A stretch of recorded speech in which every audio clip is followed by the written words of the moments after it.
BNP ক্ষমতায় এলে ব্যবসাকে সহজ করার জন্য যা যা দরকার তাই করা হবে বলে জানিয়েছেন দলের স্থায়ী কমিটির সদস্য আমির খসরু মাহমুদ চৌধুরী।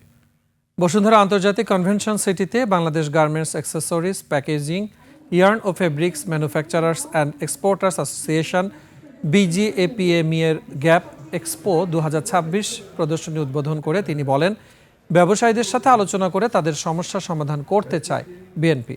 মেলাটি চলবে 17 জানুয়ারি পর্যন্ত। সীমিত কিছু ব্যবসায়ীর দুর্নীতির কারণে, পৃষ্ঠপোষকতার রাজনীতির কারণে, অলিগার্কিক ব্যবসা বাণিজ্যের কারণে আমাদের সাধারণ ব্যবসায়ীরা ক্ষতিগ্রস্ত হয়েছে। এই জন্য আমরা চাই যে বাংলাদেশের ব্যবসার ক্ষেত্রে এটা লেভেল প্লেইং ফিল্ড যাতে সকলের জন্য সমান থাকে।